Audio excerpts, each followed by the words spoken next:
Welcome to the UF world. Today we are going to start class 12 physics. आज हम class 12 physics के लिए नया चैप्टर शूट करेंगे और हमारे इससे प्रीवियसली 3 चैप्टर फिनिश अप हो चुके हैं। आज हम नेक्स्ट 4th चैप्टर स्टार्ट कर रहे हैं। उसका नाम है moving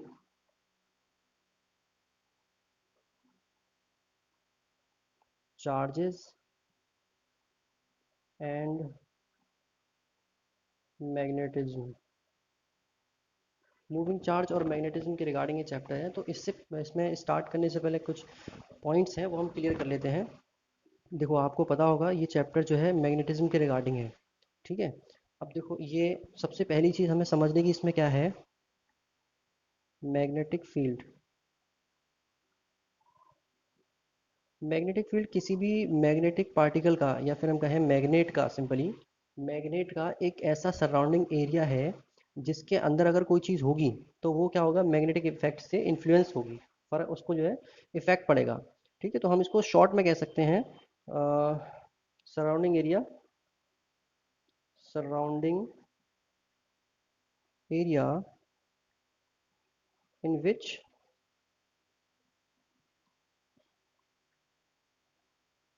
magnet power, magnetic power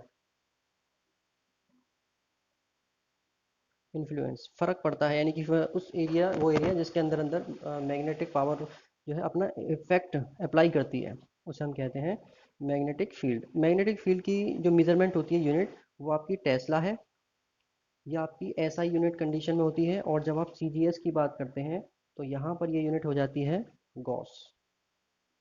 ठीक है, इसको हम जी से डिनोट करते हैं। अब इन दोनों में क्या रिलेशन है, इसे हम टी से डिनोट कर देते हैं। इन दोनों में जो रिलेशन है T, 1 tesla is equal to 10⁴ gauss, ये होता है सिंपल आपका। ठीक है, तो ये कुछ पॉइंट्स हैं जो आपको क्लियर होने हैं। चलिए अब नेक्स्ट इसका मेन इंपॉर्टेंट टॉपिक स्टार्ट करते हैं। ये टॉपिक आपने प्रीवियसली 10th क्लास में भी स्टडी किया होगा, जो आपका है ऑरेस्टेड एक्सपेरिमेंट। देखो, ऑरेस्टेड एक्सपेरिमेंट क्या है कि एक साइंटिस्ट थे, उनका नाम था H.C. ऑरेस्टेड, सॉरी स्पेलिंग गलत हो गई थोड़ी, OERSTED। H.C. ऑरेस्टेड एक साइंटिस्ट थे। इन्होंने एक्सपेरिमेंट किया कि जब आप जो चार्ज फ्लो करता है, मूविंग चार्ज जो होता है, यानी कि जो करंट है, मूविंग चार्ज का मतलब करंट, इसके फ्लो करने की वजह से क्या क्रिएट होता है, मैग्नेटिक फील्ड क्रिएट होता है। इन्होंने इसको चेक कैसे किया, इन्होंने क्या किया कि एक बैटरी अप्लाई करी, एक सर्किट बनाया, यहाँ पर इसका ऑन ऑफ का स्विच, माइनस प्लस, ये इस तरीके से इन्होंने कंडीशन ली। देन उसके बाद यहाँ पर इन्होंने ये एक, जैसे हम कह लीजिए ये निडल होती है ना, इस तरह की मैग्नेटिक निडल इसके पास में रख दी। ठीक है, तो अब यहाँ इन्होंने सबसे पहली कंडीशन में क्या किया कि यहाँ पर कोई भी चार्ज का फ्लो नहीं है, यानी कि की आपकी ऑफ है, ये जो की है वो ऑफ है, यहाँ पर कोई भी चार्ज फ्लो नहीं है। अब जब इस कंडीशन की बात करें तो ये साउथ की तरफ है और ये नॉर्थ की तरफ है, तो जहाँ पर है वहीं रहेगा, कोई भी आपका चार्ज फ्लो नहीं कर रहा था।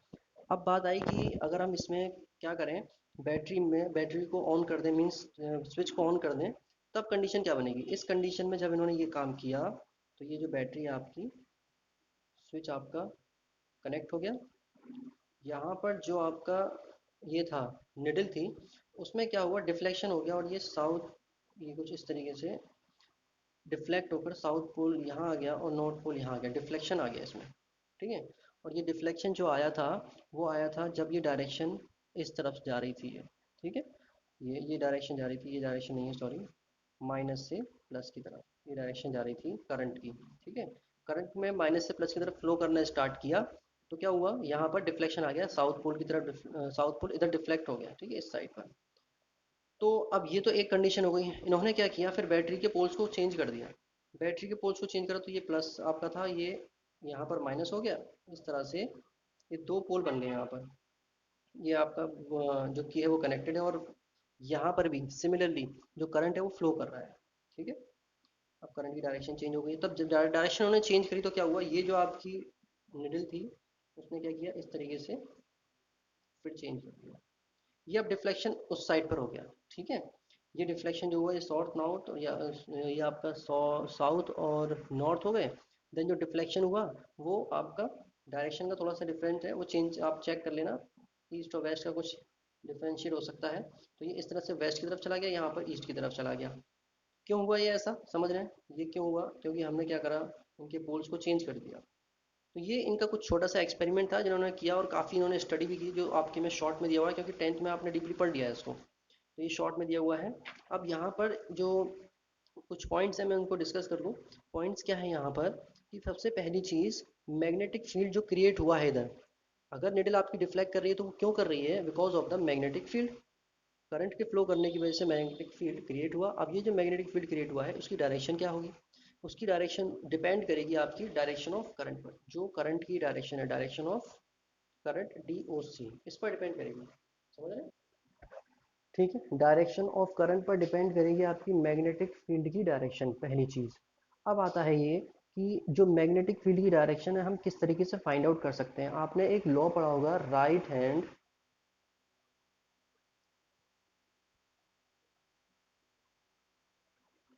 Thumb rule. Right hand thumb rule क्या कहता है कि अगर आपका एक वायर है, suppose that this is a wire, ठीक है, अब आप इसको थोड़ा सा ध्यान से देखना, ये वायर है, तो ये वायर में करंट फ्लो कर रहा है अपवर्ड डायरेक्शन में।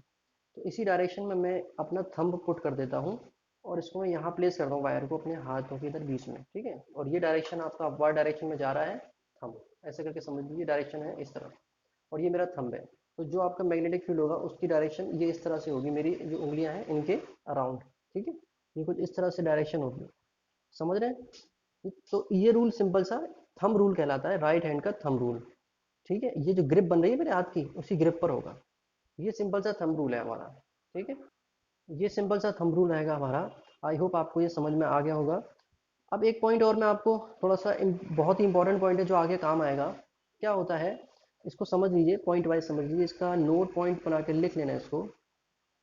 इसमें सबसे पहला पॉइंट कह रहा है कि if current is in the plane of paper, जो पेपर आप यूज़ करते हैं, ये आपका एक एलसीडी स्क्रीन है, बट आप जैसे पेपर यूज़ करेंगे, तो जो करंट अगर in the plane of paper, plane of paper के अंदर जा रही है अगर, तो magnetic field at a point on the left of wire is, ये जो आपका समझ लो कोई वायर है, तो ये इस वायर के, ये वायर है आपका, तो इस साइड पर, यहाँ पर लेफ्ट साइड ये हो गया पेपर का, लेफ्ट साइड पर जो मैग्नेटिक फील्ड होगा उसे हम कुछ इस तरीके से शो करेंगे, ये सर्कल, और इसके बीच में यहाँ पर एक पॉइंट, ठीक है, कुछ इस तरह से शो करेंगे, और इसका मतलब क्या होगा, vertically up from the plane of paper, इसको नोट कर सकते हैं आप, vertically up from plane of paper, ये मतलब डायरेक्शन ऊपर की तरफ निकल के आ रहा है, बाहर की तरफ आ रहा है, बाहर, ठीक है, ये इसका मीन्स होता है। दूसरी चीज़ की बात करें अगर हम, ये हम नोट कर देते हैं, दूसरा पॉइंट अगर हम देखें तो इसका मतलब है ये एक सर्कल होगा और इसमें क्रॉस, इसका मतलब होता है सिंपली कि eight a point on right of wire, अगर हमने राइट साइड पर कुछ इस तरीके का साइन लगाया हुआ है, इसका मतलब है वर्टिकली डाउन, समझ रहे हैं, उल्टा उसका हो गया, vertically down into plane of paper, vertically down into plane of paper, ठीक है, कि आपका जो इस तरीके से कहीं भी आता है, इस ये लिखा हुआ पॉइंट दिया हुआ है कहीं, इसका मतलब आप समझ जाएंगे कि अपवर्ड डायरेक्शन में, अपवर्ड बाहर की तरफ, वर्टिकली जो डायरेक्शन ऑफ किसकी है, मैग्नेटिक फील्ड शो होगी आपको, मैग्नेटिक फील्ड की डायरेक्शन। और ऐसे ही अगर क्रॉस का साइन लगा हुआ है तो इसका मतलब है कि डाउनवर्ड डायरेक्शन में अंदर की तरफ जा रहा है प्लेन ऑफ पेपर में, कौन, मैग्नेटिक फील्ड। ये इंपॉर्टेंट पॉइंट है, याद रखने के लिए। चलिए नेक्स्ट पॉइंट आपका यहाँ पर आता है, बायोट सेवर्ट लॉ। इस लॉ की जो इन्वेंशन थी वो की थी बायोट और सेवर्ट, दो साइंटिस्ट ने, ठीक है। ये लॉ आपका जो ऑरिस्टेड एक्सपेरिमेंट है ना, उसको उसको एक स्टेप आगे है, समझ लीजिए। ऑरिस्टेड एक्सपेरिमेंट से आगे जो आप बात कर रहे हैं वो है बायोट सेवर्ट्स लॉ की। अब बायोट सेवर्ट्स लॉ में क्या होता है, ये लॉ जो है मैग्नेटिक फील्ड और किसी पॉइंट पर जो स्मॉल करंट फ्लो कर रही है, स्मॉल करंट की वजह से जो मैग्नेटिक फील्ड बना है उस पर डिस्कस करता है। तो हम इसको क्या कह सकते हैं, स्मॉल करंट की वजह से जो मैग्नेटिक फील्ड क्रिएट हुआ उसके रिगार्डिंग डिस्कशन है हमारे बायोट सेवर्ट लॉ में। अब सपोज दैट हम यहाँ पर कुछ एजम्पशंस करेंगे। कुछ एजम्पशंस क्या होंगे यहाँ पर, कि suppose that this is the wire, हम वायर ड्रॉ कर देते हैं, और यहाँ पर एक वायर का हमने स्मॉल एलिमेंट लिया हुआ है जिसकी लेंथ है डी एल। ठीक है, इस डी एल लेंथ पर एक करंट है इस पूरे वायर में फ्लो कर रही है, एक करंट जिसको हमने आई एज्यूम किया है। ठीक है, डी एल लेंथ हमने एज्यूम कर ली, और बहुत छोटा एलिमेंट एक इसका। अब इसकी वजह से एक मैग्नेटिक फील्ड डेवलप हुआ पॉइंट पी पर। पॉइंट पी पर डी बी के नाम से एक मैग्नेटिक फील्ड डेवलप हुआ राइट हैंड साइड पर, जो आपका करंट आपका अप्लाई होगा तो ये पॉइंट लग जाएगा। इसका मतलब क्या था, हमने बताया था, इसका मतलब सिंपली है कि वर्टिकली डाउन डायरेक्शन में जा रहा है प्लेन। ठीक है, डाउन में किसकी डायरेक्शन, मैग्नेटिक फील्ड की। तो ये इसके सेंटर पॉइंट से आर डिस्टेंस की दूरी पर है, और इसी से थीटा बनाते हुए करंट फ्लो कर रही है थीटा। इससे जो एंगल बनेगा वो यहाँ पर कंप्लीट एंगल थीटा बन रहा है। और ये किसके साथ बनेगा, ये वायर के साथ एक नॉर्मल जा रहा है उसके साथ बनेगा। ठीक है, चलिए यहाँ तक हमारा सिंपल ही हो गया काम। अब अगला काम हमारा क्या है, ये करंट का डायरेक्शन हो गया हमारा, करंट थीटा एंगल बन रहा है नॉर्मली, नॉर्मल के साथ। तो ये तो कुछ हो गए पॉइंट्स, आर डिस्टेंस पर है आपका ये पॉइंट पी। अब होता क्या है, बायोट सावर्ट ने जो प्रूव किया वो क्या था, कि पॉइंट पी पर जो आपका स्मॉल मैग्नेटिक फील्ड डेवलप हुआ है because of the this small current, जो स्मॉल करंट यहाँ पर रहेगी उसकी वजह से उसका जो रिलेशन है वो इस तरह से होगा कि आपका मैग्नेटिक फील्ड डायरेक्टली प्रोपोर्शनल होगा फ्लोइंग करंट के, और आपका जो मैग्नेटिक फील्ड है वो डायरेक्टली प्रोपोर्शनल होगा उसकी लेंथ डी एल के। फर्स्ट पॉइंट हो गया, ये सेकंड पॉइंट हो गया।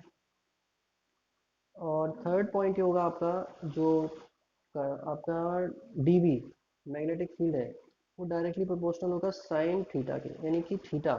थीटा क्या था यहाँ पर, ये साइन ऑफ एंगल है between the length of element and the line joining the element two point P. एक लाइन जो एलिमेंट को जॉइन कर रही है पी से, उस लाइन के और लेंथ ऑफ एलिमेंट, ये एलिमेंट की लेंथ है उसके साथ जो एंगल बन रहा है वो है थीटा, और उसका साइन पार्ट है साइन थीटा। ठीक है, अब थर्ड के बाद फोर्थ पॉइंट आता है D B is inversely proportional to R one upon R square. ठीक है, ये आर तो आपको पता ही डिस्टेंस है। अब हम इन सबको कंबाइन करेंगे तो D B is proportional to the I D L sine theta upon R square, ये हो जाएगा।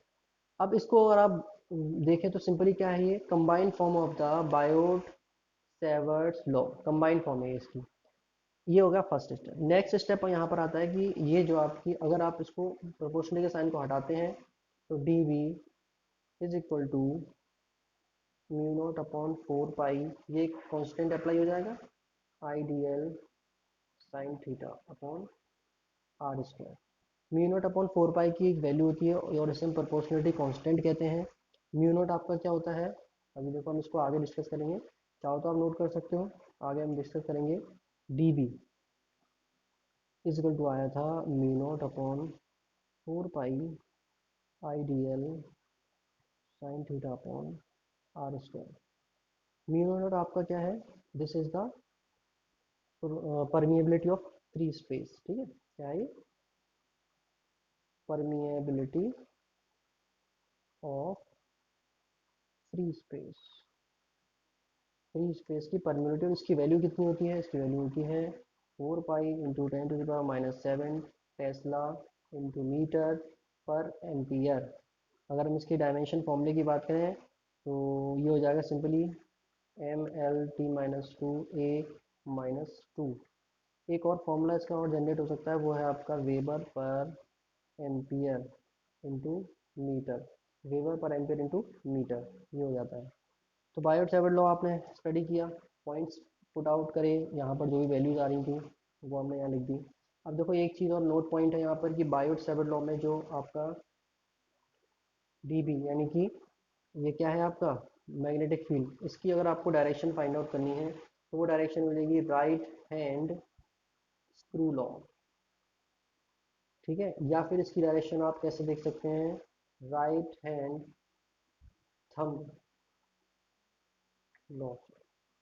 राइट हैंड स्क्रू लॉ क्या होता है, स्क्रू आपका जिस डायरेक्शन में फ्लो कर रहा होता है ये इस तरह से, तो वो डायरेक्शन तो करंट की हो जाती है, तो जब आप इसको स्क्रू घुमाएंगे एक तो डायरेक्शन होगी इसकी नीचे की तरफ जा रहा होगा, ठीक है, और एक डायरेक्शन कहाँ पर मूवमेंट होगा इसका, इस तरफ ये। तो जब इसकी डायरेक्शन नीचे की तरफ जाने की होगी उस डायरेक्शन में ये राउंड राउंड भी मूवमेंट कर रहा है अपने एक्सिस के अबाउट, तो ये आपका इस तरह से एक सर्कुलर शेप में क्या हो जाएगा, डीवी की वैल्यू। तो सिंपल सा लॉ यहाँ पर था। अब आप इस लॉ को अकॉर्डिंग टू द बुक आप चेक कर सकते हैं, और मॉडिफिकेशन अगर आपको चेक करना है तो ये लॉ यहीं तक था, ठीक है। सिंपल सा फॉर्मूला है, कुछ भी इतना टफ नहीं है इसमें। तो चलिए और आगे कुछ टॉपिक डिस्कस करते हैं इसी लॉ के रिगार्डिंग। इस लॉ के रिगार्डिंग देखते हैं कुछ टॉपिक। यहाँ पर अगर हम एक केस की बात करें, केस नंबर 1 इसी लॉ में, तो सपोज दैट अगर हम वैल्यू पुट कर दें theta is equal to 0, theta is equal to 0 degree, तो D B is equal to mu not upon 4 pi I D L sine theta, ये आपका फॉर्मूला था, upon R square. Sine theta की value हो जाएगी आपकी 0, ऑल ओवर द टर्म 0 हो जाएगा, मतलब D B is equal to 0। ये हमें शो कर रहा है सिंपल जी चीज़ कि no magnetic field induction at any point on the thin layer current carrying conductor. एक जो बहुत पतली लेयर अगर जा रही होगी तो उसमें कोई भी करंट, उसकी वजह से करंट जो फ्लो कर रही है उसको, उस करंट की वजह से कोई भी मैग्नेटिक फील्ड प्रोड्यूस नहीं होगा, ठीक है। थिन लेयर ही होती है जिसका कोई एंगल नहीं बनता, 0 बनता है। केस सेकंड ये कहता है हमारा कि अगर हम थीटा इक्वल टू 90 रख दें तो देखो साइन 90 की वैल्यू कितनी हो जाएगी, 1, ये हो जाएगा मैक्सिमम। तो D B equal to mu not upon 4 pi ideal upon R square, ये आपका मैक्सिमम हो गया। अगर कोई पूछे कि आपकी बायोसावर्ट लॉ में जो मैग्नेटिक फील्ड है उसकी मिनिमम वैल्यू तो 0, maximum value this is on the basis of this, किसके बेस पर है वैल्यू, थीटा इक्वल टू 0 और थीटा इक्वल टू 90 पर, ठीक है। ये आपकी मैक्सिमम वैल्यू हो गई यहाँ पर। अब हम बात कर लेते हैं कि परमिटिविटी और परमिएबिलिटी क्या होती है, ठीक है। तो देखो यहाँ पर सिंपल सी चीज़ है, परमिटिविटी क्या है अभी आपने पढ़ा था, परमिएबिलिटी, और अब हम डिस्कस कर रहे हैं परमिटिविटी। देखो परमिटिविटी का यूज जो होता था वो होता था आपका इलेक्ट्रिक फील्ड वाले टॉपिक में, जिसमें कि इसको शो करते थे हम कुछ इस तरीके से, एप्सिलॉन नॉट से, ठीक है। तो ये क्या है, परमिटिविटी इलेक्ट्रिक से रिलेटेड है तो इसे हम कहेंगे इलेक्ट्रिक परमिटिविटी, इलेक्ट्रिक परमिटिविटी। और इसका क्या यूज था वहाँ पर, ये जो है डिग्री ऑफ इंटरेक्शन शो करती थी, it show the degree of interaction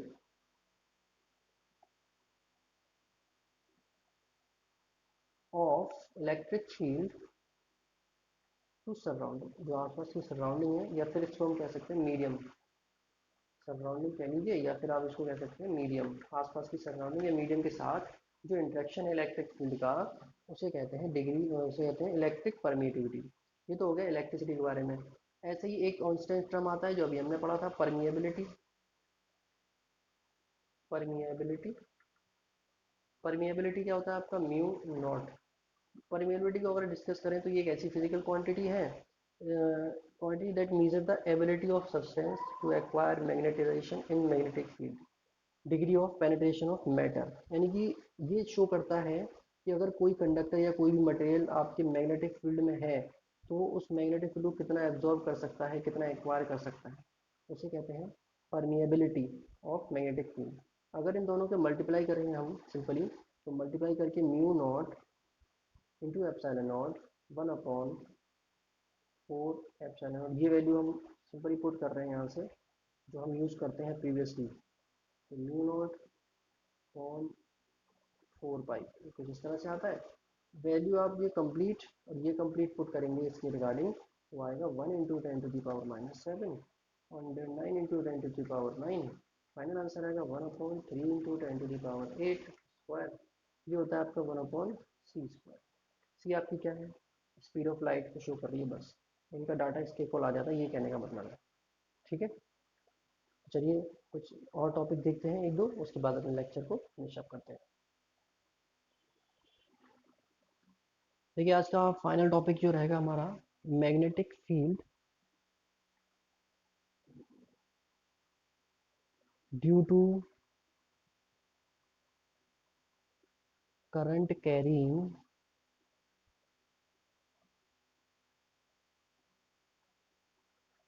conductor. Current carrying conductor की वजह से मैग्नेटिक फील्ड जो प्रोड्यूस हुआ वो हम कैसे चेक करेंगे। तो हम यहाँ पर सबसे पहले तो एक एज्यूम कर लेते हैं, radial magnetic field created by a current element is perpendicular to the both current element D L and the position vector. देखो जो भी रेडियल मैग्नेटिक फील्ड क्रिएट होगा वो आपका करंट एलिमेंट जिसे हम कहते हैं डी एल उसके और रेडियल पोजिशन वैक्टर आर के क्या होगा, परपेंडिकुलर मीन्स इस परपेंडिकुलर होगा। तो डायग्राम अगर हम देखें तो ये इस तरीके से स्ट्रेट करंट कैरिंग कंडक्टर जा रहा होगा, यहाँ कोई पॉइंट है जिस पर इसका हमें क्या करना है, मैग्नेटिक फील्ड चेक करना है। उसके लिए आप इस तरह से डायरेक्शन देंगे, तो ये एक अल्फा एंगल बना है सपोज दैट, ये बीटा एंगल बना रहा है, करंट आपका आई फ्लो कर रहा है यहाँ पर, और ये आपका लेंथ हमने डिफाइन की हुई है वो है आपकी एल लेंथ। और नेक्स्ट है यहाँ पॉइंट पी जिस पर हमें फाइंड आउट करना है।